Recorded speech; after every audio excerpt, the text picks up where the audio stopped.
Imagine walking on a bridge. No, not a normal bridge. Imagine a high bridge swaying and shaking, making your heart race with fear. How would this experience affect your feelings towards someone you meet right after?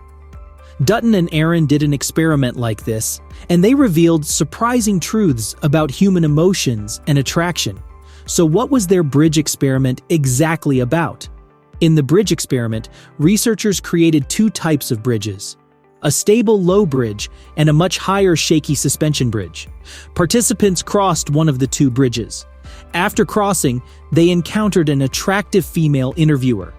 The female interviewer asked them some questions, and at the end she gave her number and said that if they were interested in the results, they could call her back on that number and she will explain the results. So what happened afterwards? After the experiment ended, the researchers found that those who crossed the shaky bridge were more likely to feel attracted to the interviewer. The men who crossed the high and wobbly bridge called the woman more often than the other group. But why did this happen?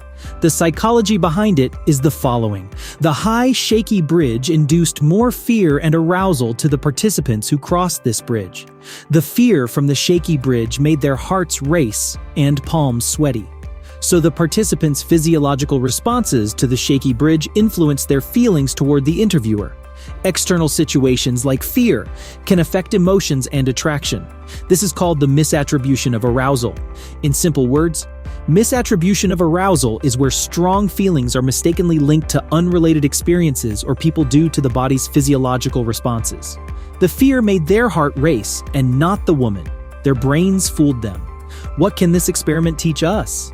In essence, the Dutton and Aaron bridge experiment opens a window into the complex world of human emotions. Our mind can trick us, and our emotions are not always straightforward. Sometimes external factors like fear can influence how we feel about others, and we aren't even aware of it. So our emotions can be swayed by our surroundings. But we see this in everyday life too. Feeling excited at a club can give the illusion that we're in love with the person next to us, when in reality it's the music causing our excitement. Recognizing this can, for example, prevent misunderstandings in relationships. This experiment illuminates how our emotions can be influenced, urging us to think critically about the feelings we experience and the situations that trigger them.